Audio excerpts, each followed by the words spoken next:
Welcome to The Secrets of Success. By following the proven techniques of the guests who appear on this series, you'll learn that even successful people run into detours and failures, and how you can apply their success techniques to change your life. You're now listening to the most unique show on radio, the show dedicated to making you a success.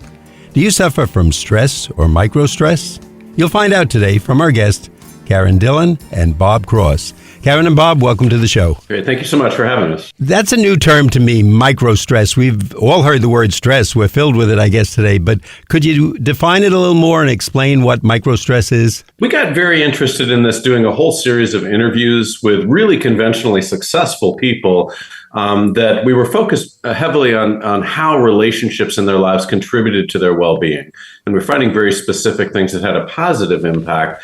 But as we went through a lot of these encounters with people, we were discovering that the big stressors were not really what was crushing their day so much. Everybody had the demanding boss, the client that was expecting too much. But what was really drowning them was the sea of small stresses that they encountered each day. So maybe, for example, sensing misalignment with a colleague on a call and thinking about how am I going to solve that? And then the next minute you're hit with seeing a teammate that needs to be coached for the third time. And you're wondering, how am I going to do that and keep their engagement? And 5 minutes later, you get a text from a child about something troubling, and you can't tell if that's a big deal or something they're over in 5 seconds and you worry about it for 3 hours. And what we were hearing is that none of these things in isolation were big deals, and we're all taught to kind of fight through it, but that people were getting hit with an avalanche of them, and they would go through a day absorbing 20, 30, sometimes more of these, and end the day exhausted, but not even be able to put a finger on what just happened, right? And so that got us super interested in thinking about this as a different phenomenon. It's literally a different form of stress than we've conventionally grown used to when we think about what creates stress for us out there. Is this only, now I know that's who you work with, high performers in the business world, et cetera, but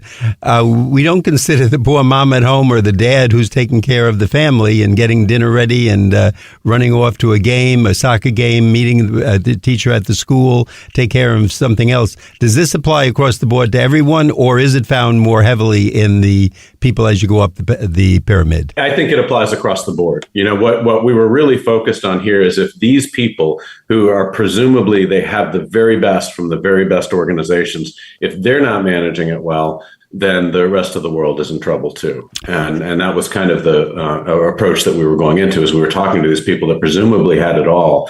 And you would follow the trajectory of all our interviews was comical. Like the first 10 minutes, you would think it's just rainbows and lollipops and everything. Everything is great. My kids are doing great. I'm doing great. Career is wonderful.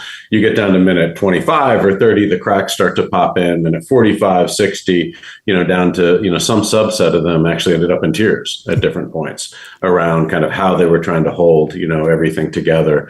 So, our idea was, if this conventionally successful group is absorbing this amount of stress that they can't handle, the rest of the world is facing the same kind of thing. And Karen, you should add on to that too, with any thoughts that you have.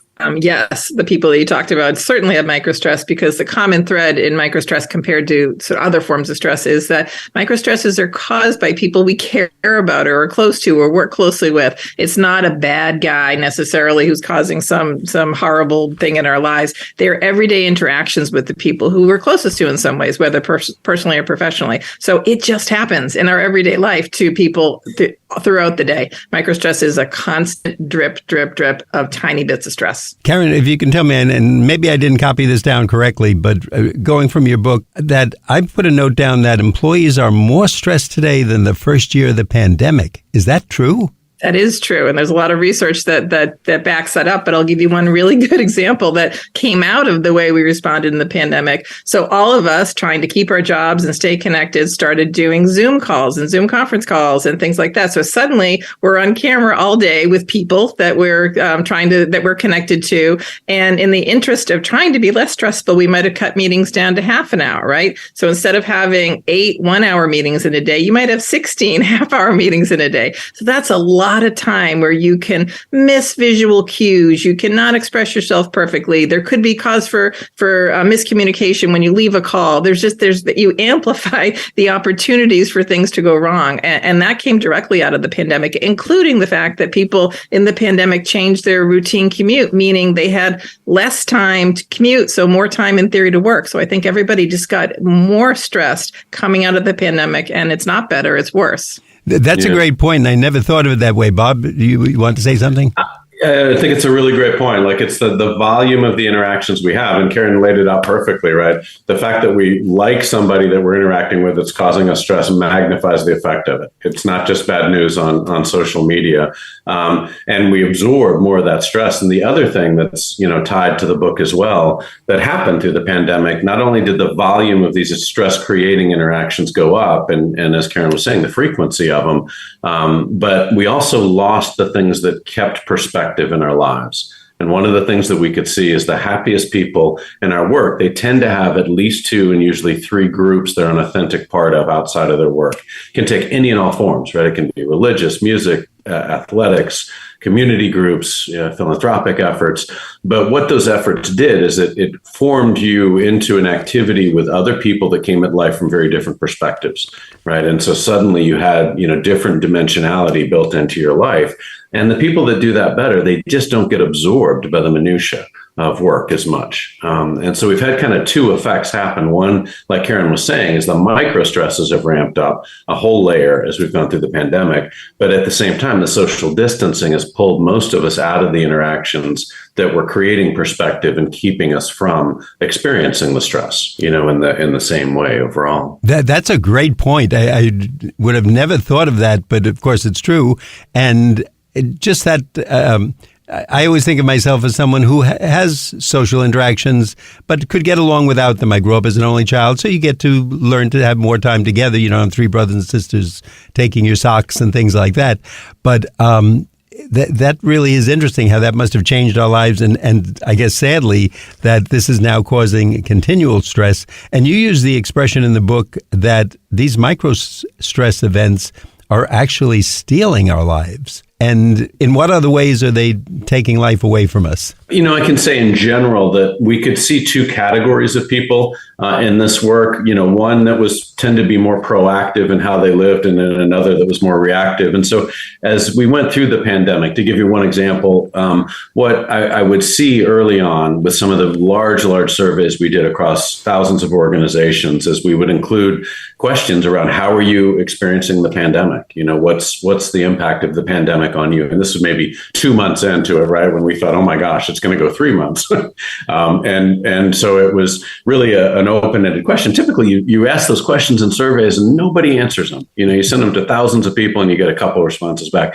We were getting pages of responses back, but they took 2 completely different forms. The first group would be, oh my gosh, I got my commute back. I'm talking to my significant other. I'm eating more healthy. My children like me. Thank the heavens, for all of this, not COVID, but for the change in how life was experiencing.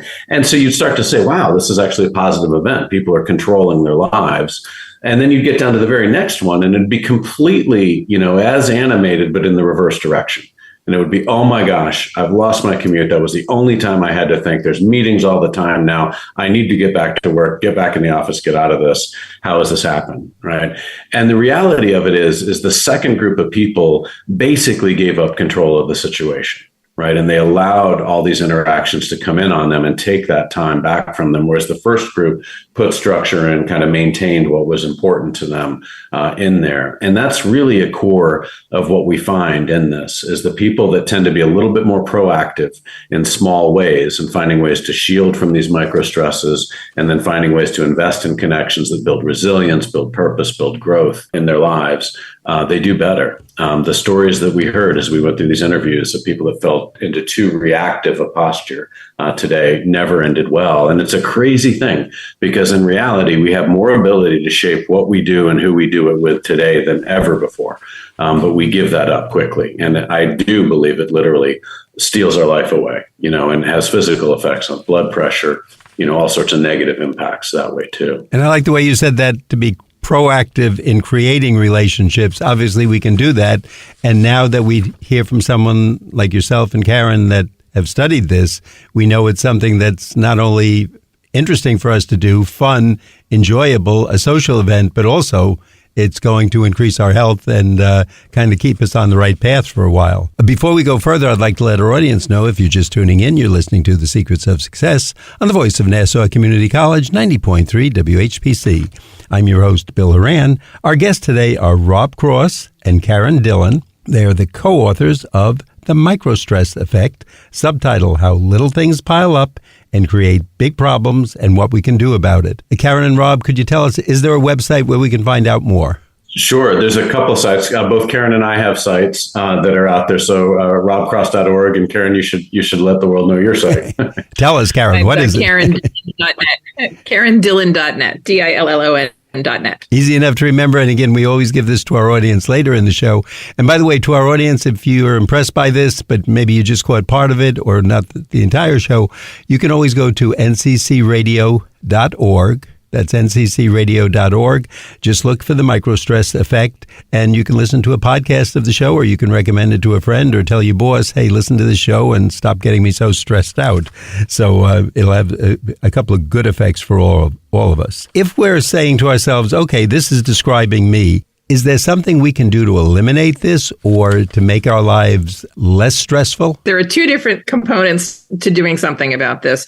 The first is basically taking stock of where the microstress is in your life and figuring out what you can do about it. And we have a very simple exercise in the book where we ask readers to take a look at the sources of microstress that they have now and pick 2 or 3 of them that are having the most impact on them. And microstresses are small. You know, there could be miscommunications with colleagues. It could be trying to read a boss who seems to change directions, things like that. But figure out what the 2 or 3 things are that are most affecting you now. And then do a second pass, thinking of the microstresses in your life, and think about which microstresses you might be causing other people. And the reason that's significant, not just being, sort of a good person to others, is because microstress that you cause other people almost always comes back on you. So it is in your interest to figure out 2 or 3 microstresses that you might be triggering for other people that you can stop or eliminate in some way. And then finally, maybe look at the sources of microstresses and figure out 2 or 3 that you just have to rise above.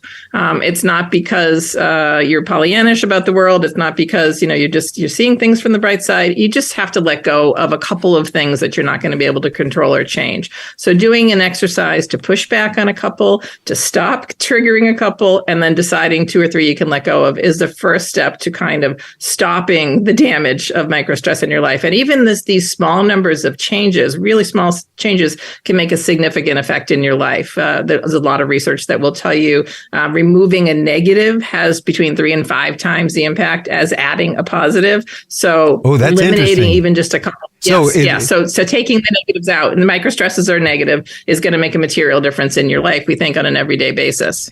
Now, when I think of a stressful event, and while you were answering, I was trying to think, like, what would we usually check a box? Finances. We have debts. We have bills coming in. Maybe we spent a little too much over the last few months, and now it's coming back to haunt us. Personal family relationships. Maybe illness in the family, or someone who is going through a difficult personal time. And then, of course, our job. Is it going to be there? Do we really like it? Should we consider switching? We've been there for 16 years and we're a few years from a pension, etc. Are those the kind of events we're talking about, or is it events within the events? Rob, maybe we'll throw this one to you. Yeah, I would. I'll take it, and then I'd ask Karen to kind of comment too. She had some really brilliant stories around caring for aging parents, for example, and how that can feel like macro stress, but it's composed of a bunch of micro moments that create stress. And I'd say the same thing about work. You know what I mean? Most people are ending work today, and we've seen this throughout everything I'm doing in my consortia, it's not so much that work has risen, it's the collaborations and the collaborative intensity around the work that's increased so much. And so that's magnified, the number of these small interactions where, like I said before, you're sensing misalignment. You see a teammate that needs to be coached. 3 people just missed expectations on something for you, just by, say, 5%. But 3 times 5% means a 15% hit on you, right? That you have to absorb and solve the problem with. And so the problem is these are all small moments, right? That we're not doing anything about. Now we end the day and say, oh my gosh, I'm exhausted. I need a new job. But the reality is most people that shift don't do much better in the second place. They end up, in some extreme situations they do, but they're encountering different kinds of, stress of being new in a situation and all that accumulates around that. So for us, I would equate it, and I like the way you said it very much, as kind of the moments within the big moments, and the accumulation of those that you actually can shift and have a significant effect about. I don't care if you want to mention the health related ideas, or caring for loved ones is another one too. Yeah, I would just add to it when you outline those stresses at the beginning. I would say those are recognized big stresses, right? Everybody in our life has sympathy for a major health issue or, some serious financial problems or whatever. The microstresses are ones that you don't quite register, but they really are sort of eating away at you in a given day. And an example Rob's talking about is aging parents is a common one close to my heart, where you and your siblings may all have your parents' best interests at heart. And of course, you're going to do what you can to make sure they're okay. But the every day dealing with that and communicating about it, and who's going to take dad to the doctor on Tuesday, and being snippy with each other when you don't mean to because you're just tired. Those little micro stresses of everyday interactions, because you love your parents, because you're close to your siblings, those can really take a toll on you in a way that you don't really have language for compared to a major health issue. It's just like an everyday eating away at you. And those things are really significant because they come with emotional baggage, right? You don't want to be a bad child. You don't want to be a bad sibling. You don't want to neglect your own family. And every little choice you're making or being asked to make somehow eats into that. How does our brain and our body, or is it just one or the other or both, respond to these stresses? Is there any physical manifestation? There's a lot of physical manifestation. Couple of things are really interesting about microstress. First, to know that the brain and body don't distinguish between or among different sources of stress. So lots of little sources of stress takes a toll on your body the same way a big source of stress would be. There's a great metaphor in the book from a really well-respected Northeastern professor about, you think of it, the metaphor of 10 children jumping on a bed. Right? You had one. The bed stands till that 10th kid. And then the 11th kid gets on, and somehow that's just too much and the bed breaks. That's happening to our bodies as well. But what's happening with microstress, which makes it even trickier, is that because they're so small and so quick, our brains literally don't process them in the same way as the major stresses. Major stresses trigger our fight or flight mechanisms. It's to the process that's known as allostasis, trying to get our body back into equilibrium.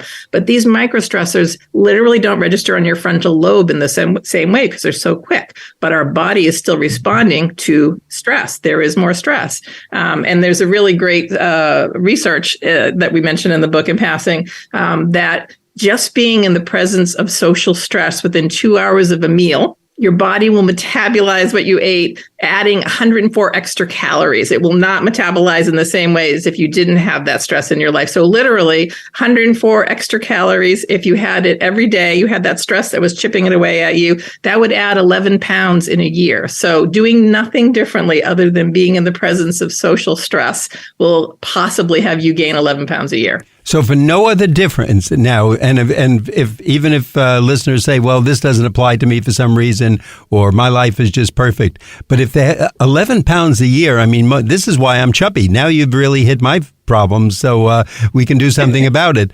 We really that really has been shown that it can be that much. Am I correct? Yes, I wanted to make sure you said 11 pounds a year, because that's a lot. I was blaming Wendy's and McDonald's, but really, I guess it's stress in my life. So, and I guess for all of us, right? It's true for all of us. That's the point. It's eating away at us in these tiny ways that you don't even register, but they really add up. That's the big message of what happens with microstress. Is there anything that you recommend to people that they can do about it, or how, when they recognize this, now that you've told us about this and someone is saying, yeah, I have it all day, but what am I going to do? Quit my job, file for bankruptcy so my bills magically disappear, take on a new identity or something, go in the witness protection program? Is there an outdoor that we can escape? So each of them, we talk about in the book 3 different categories of these stresses. So there's stresses that drain our capacity, our ability to get our work done, whether that be professionally or personally. There's stresses that hit us emotionally, right, and impact us on an emotional level. And then there's stresses that actually affect us because they're shifting us away from who we set out to be in the beginning of life, right? They're moving us from values that we hold important, like scenarios where you have to oversell, for example. In each of those, and if I just take the drain capacity one, for example, there's 5 micro stresses there, and one of them I mentioned earlier, but it's small misses by colleagues, right? And what's happening today is people are not just put on one team, but typically 5 or 6 efforts that are collaborative efforts. They may be on one home team, one home function, but they're involved in so many collaborations that what happens a lot of times is people are now making decisions not on how do I excel, but which balls am I allowed to drop, right? And so people end up showing up to different efforts, trying to figure out where can I come in 90% done or 70% done and not get in trouble. Just as one example, if you're a leader of one of those efforts and people are showing up to your work, underdone, basically, we all have these decisions. Do we play the hero and kind of fight through the night and work and cover their shortfalls?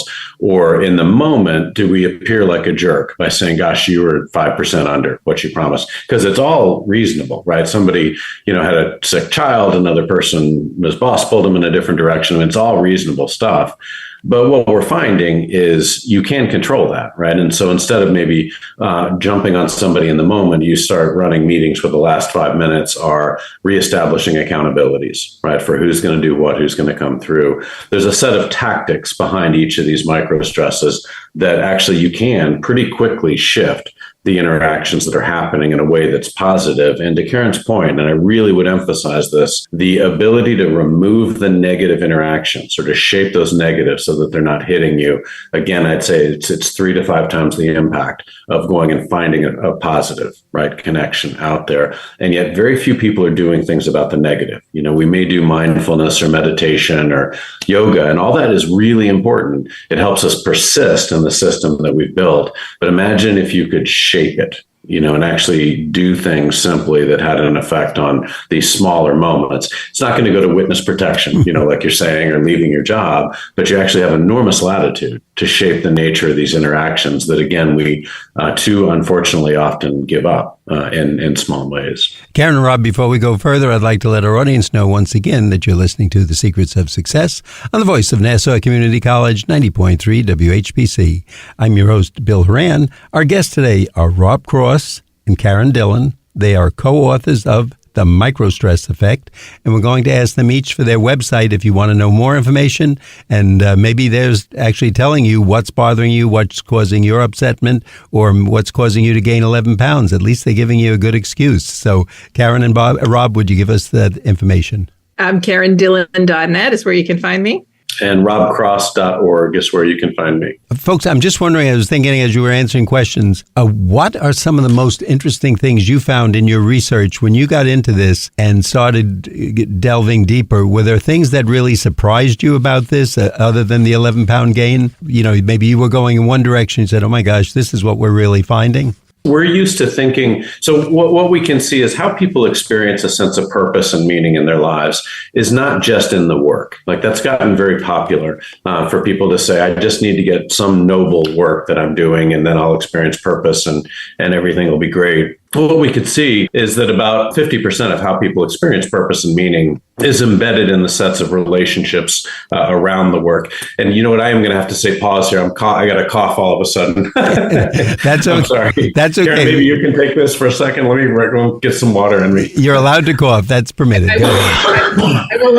I will build on what he just talked about, experiencing sense of purpose, saying that one thing for me that was really most powerful, and me personally, Rob and I both have really been, I guess, profoundly affected by this research, and we're trying to implement it in our own lives, is how important having outside connections, outside of your family and work, both of those, of course, are foundational to everyone's lives, but how important they are. They're not just kind of nice to have, they're need to have. And what we mean by this doesn't mean you have to have like a big social group and you have to be, making time to be, out every night and doing things every weekend. even in small moments, the ways that you can connect with other people. Again, they could be just a common cause. You're politically active and agree with people on some issue that you want to campaign for. You're an environmentalist or something, or you're in a church choir. In small ways, those kind of human connections are really, really important, not just to feel good about ourselves, but to actually make our lives better. They help us keep our own challenges and microstresses in perspective. They sometimes will help us to stop feeling sorry for ourselves and, get on. Other people have it worse. They're really healthy and they're really important. So if anything, I think I've taken this as not just license to make time for that in my life, but like the prescription to do it. It's really important in the long run.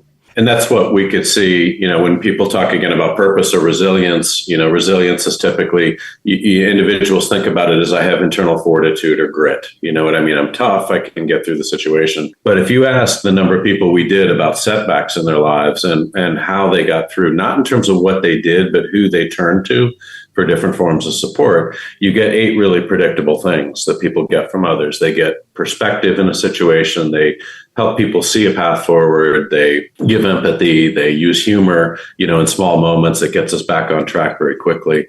And again, what we could see is that the people that had those connections, they make it through these difficult situations much better, right, than those that don't. But you have to have invested in the relationships. Like Karen's saying, it's got to be a must-have, not a nice-to-have that platform there for you. I'm going to ask each of you, is there one thing you can share with us that you may have taken on? Is it yoga, meditation?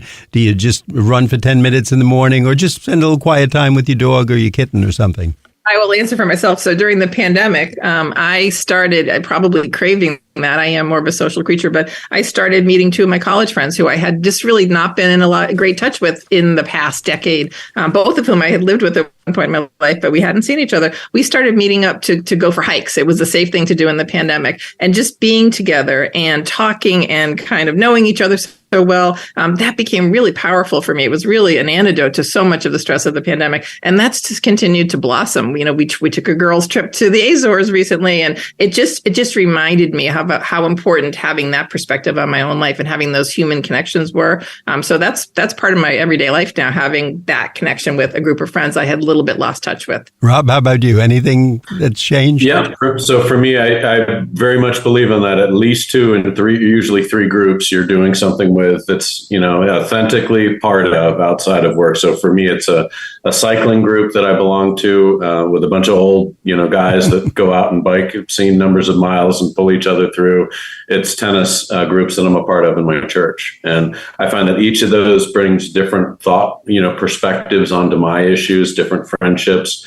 Some of my closest friends are a mailman and an IT executive, and it's just the criticality of those activities for us is that it's building friendships. And we know that lack of authentic friendships, right, is the same mortality rate as 2 packs of cigarettes a day over time. There's I think a lot of evidence that lack of authentic relationships, so people that provide you with personal support. That's a great solution, and it doesn't cost us 3 easy payments of $99.99 on late night TV to get a device that's going to do it. You both found routes. It's easy enough for us to steal them from you. Before we wrap up, once again, real quick, just give us the website. robcross.org for me. And KarenDillon.net. We want to thank our guests today and would like to remind our audience that you've been listening to The Secrets of Success on the voice of Nassau Community College 90.3 WHPC. I'm your host, Bill Horan, asking you to please join us again next week at this same time when we will continue our journey to success.